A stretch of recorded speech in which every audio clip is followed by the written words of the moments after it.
My name is Ava Sinclair, and the first thing my mother ever taught me about business was how to lose gracefully. She just never imagined I'd apply that lesson to her. The conference room smelled like polished wood and expensive coffee, my mother's natural habitat. She stood at the head of the table, voice sharp as a bell, her reflection glinting off the glass wall behind her. I sat 3 seats down, silent, taking notes that didn't matter. The meeting was hers.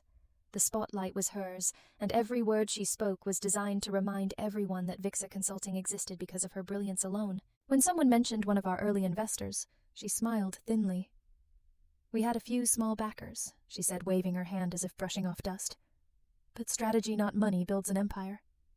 Then she turned to me. "Ava here could learn that someday if she ever understands how business actually works." The laughter that followed was polite, even nervous. My pen didn't stop moving. I'd heard those words before, too soft, too naive, too emotional. But what she didn't know was that the small backer she'd just dismissed had quietly written every check that kept her empire alive. That small backer was me. I watched her finish her presentation, her voice echoing against the walls I'd paid for. When the meeting ended, she kissed my cheek like a queen, blessing her subject. "Someday, darling, you'll find your path," she said. I smiled back. "Oh, I already have." She didn't know it then, but the empire she built on arrogance was standing on my patience. And patience, unlike pride, collects interest. When I was little, my mother used to tell people I was born during a board meeting.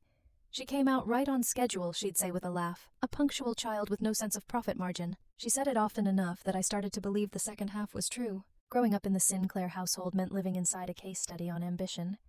My mother, Victoria Sinclair, was the kind of woman people wrote magazine profiles about: sharp suits, sharper instincts.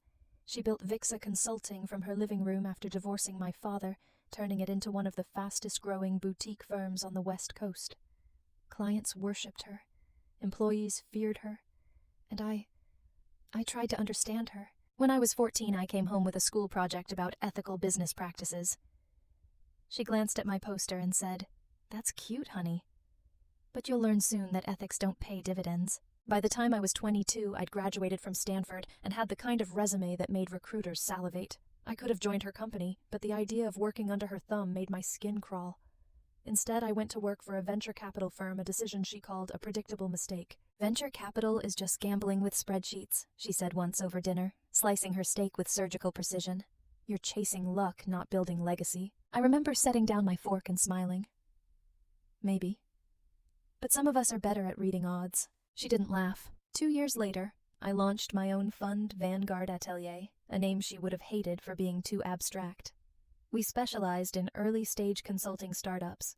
Ironically, Vixa fit the criteria perfectly. I remember the night I saw her company's name come across our internal investment board.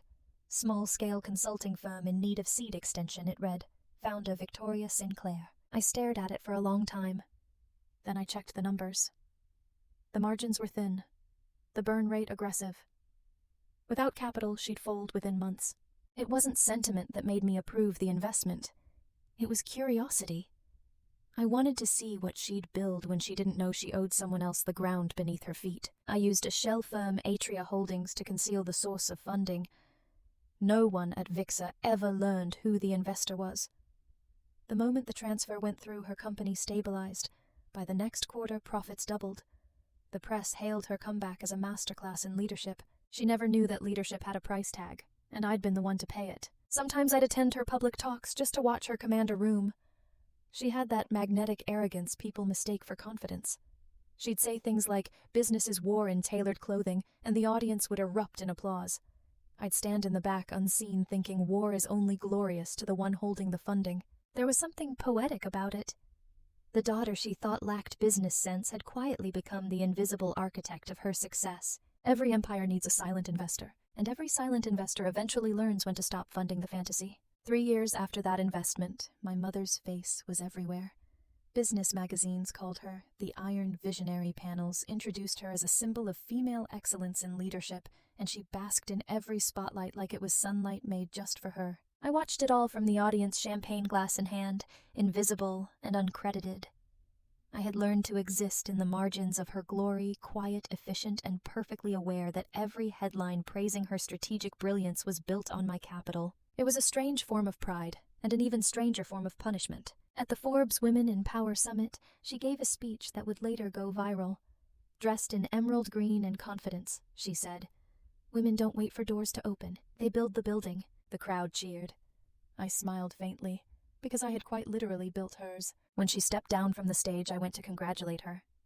That was an incredible speech, I said. She took my hand, squeezing it with practiced warmth. Thank you, darling. You see what I mean now, right? Success takes vision, not sentiment. There it was again, the little knife wrapped in affection. I wanted to tell her that the vision she was so proud of came from data projections I'd personally modeled, that the strategy she bragged about existed because my fund had covered her early losses. But I didn't. Revenge-like capital grows best when left to mature. Over dinner that night, surrounded by her friends and investors, she raised her glass. To my daughter, she said, smiling, may she one day learn that emotions don't build empires. The table laughed. I laughed too. Because they were right, emotions don't build empires, but they can dismantle them. Back in my office the next morning, I called Daniel Cho, my partner at Vanguard. She's planning to expand into Asia, I told him. Double down on exposure, triple the risk. Daniel exhaled. If the numbers don't hold, she's going to implode. I know, I said. Which is why I'm going to make sure the numbers stop holding. He hesitated. You're really doing this. She's been teaching me strategy my whole life. It's time to show her I was paying attention. That week, I began rerouting funds. Slowly and visibly. It was easy. VIXA relied entirely on our capital flow. I reduced renewals, delayed transfers, redirected liquidity into other projects. Each action small, almost unnoticeable, but collectively lethal. I didn't need to destroy her publicly. I wanted the downfall to come from the same arrogance that had built her name, and it worked. Within 2 months, the first cracks appeared. Her CFO emailed my office, unaware I was on the receiving end of his panic. Need immediate capital injection, forecast gap widening. 2 days later, founder requesting urgent meeting with investor representative. I declined both. At her next gala, I watched her smile tighter than usual, her voice just a fraction more brittle. She didn't know the ground beneath her was shifting. Someone once told me revenge is best served cold. I preferred mine served quarterly with the same precision as a financial report. The next step wasn't anger, it was logistics, and I'd already set the clock ticking. It began with a phone call. Eleanor, I said, calm but deliberate. How quickly can we liquidate every VIXA asset without triggering compliance? She paused. If you want to stay invisible, 72 hours. Maybe less. Do it, I said. Once we start, there's no reversing this. Are you sure you want to go nuclear? I looked out at the city's fractured reflections. She wanted me to learn business. This is the lesson. 72 hours.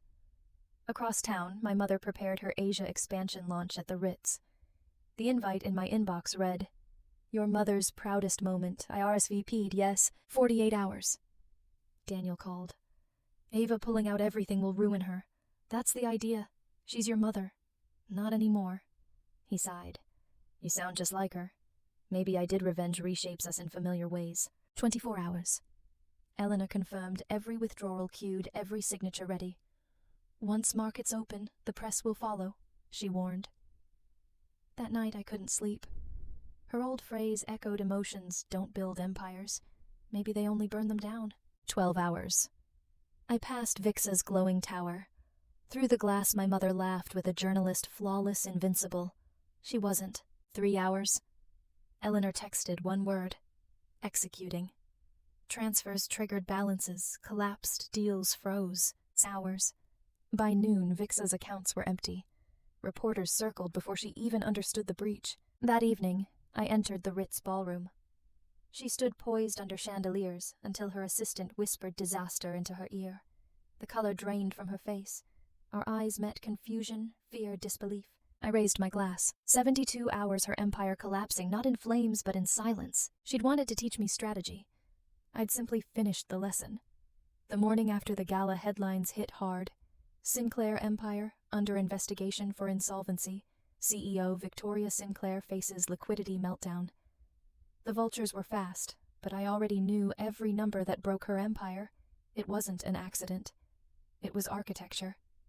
By noon, Daniel stormed into my office. It's bad. Investors gone, accounts frozen, SEC circling. Then everything's working, I said. He stared. You're enjoying this? No, I'm recording it. Across town, my mother fought a losing war. 6 missed calls. The 7th came from an unknown number. Ava, it's me. Someone sabotaged VIXA. You worked in finance, can you check? I hesitated. I already have. What do you mean? I breathed out. You once said emotions don't build empires. You were right, they destroy them. That night, her downfall went viral. Reporters camped outside her mansion. Partners issued statements of shock. Some called her fall tragic. Others blamed a silent investor. No one knew the silent investor was her daughter. 2 days later, I visited her. The woman who opened the door was hollow hair, undone, voice bitter. You came to gloat. No, to end it. You destroyed me, Ava. For what pride? For peace, I said. You built an empire on humiliation. You wanted me to remember I'd never be you. You were right, I became something else. You think this makes you stronger? No, just free. As I left, she whispered, You'll regret this. Maybe. But they'll be my regrets, not your legacy. Outside, the city glowed gold in the rising sun. Power taken in silence was satisfying, but peace earned through consequence was priceless. It took less than a week for the dust to settle. Vixa was gone. Its assets liquidated its staff, scattered its name quietly erased from industry databases. For years, my mother's brand had been her crown. Now it was a ghost that people whispered about at conferences before changing the subject. I didn't attend the bankruptcy hearings. I didn't need to. I'd already witnessed her empire collapse in the only place that mattered, her pride. But revenge has an echo, and mine lingered longer than I expected. One evening, I found myself driving past the old Vixa building. The lights were off, except for one flickering in the top floor, the old boardroom where she once dismissed me with a smile. The memory rose sharp and vivid, her voice saying, You lack business sense. I parked the car and sat there staring at the empty windows. For years I had thought justice meant watching her lose everything. And I got what I wanted. But I hadn't anticipated what came after. Silence. No cheers, no closure, just an expensive quiet. A week later, Daniel stopped by my office. You haven't been the same, he said gently. You won. Why does it feel like you lost? I smiled faintly. Because winning doesn't feel like what I imagined. He nodded. What now? Now, I said, closing my laptop, I build something that doesn't need to hurt anyone to exist. The next few months, I redirected Vanguard's focus toward mentorship funding female-led startups, offering resources instead of control. I wanted to invest in women who reminded me of who I could have been if someone had believed in me instead of competing with me. Ironically, her fall became my foundation. 6 months later, I received a letter, not from a lawyer, but from her. It wasn't long, just 1 page written in her sharp, familiar handwriting. Ava, I spent my life building things I could show the world. You built something I didn't see coming, discipline. You were right, I taught you strategy, but I never taught you grace. You learned that on your own. Maybe it's time I learned something from you. Mom, I didn't cry. I didn't forgive. But I understood. People think revenge is an ending. It's not. It's a transition, the point where pain changes shape, not where it disappears. That weekend, I walked into a conference room, not unlike the ones she used to own. But this time, I stood at the head of the table.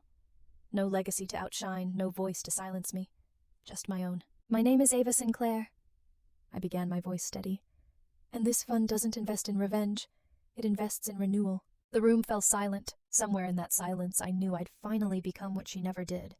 A woman who didn't need to destroy to prove she could build. And that, I realized, was the truest revenge of all. People often think revenge ends when your enemy falls.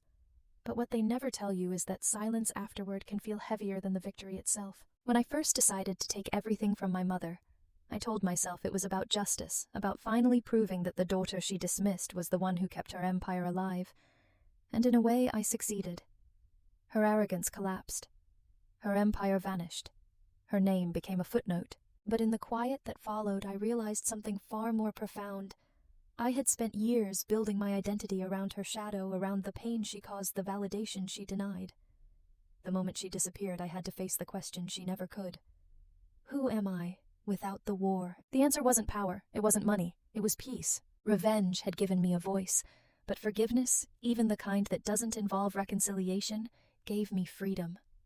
I stopped chasing the reflection of her success and started creating something that was mine alone. The world would remember Victoria Sinclair as the woman who rose and fell spectacularly. But I would remember her differently as the greatest lesson I ever learned about strength. Because strength isn't proving someone wrong, it's refusing to become them. And that, after all the numbers, the silence, and the reckoning, was the real return on investment.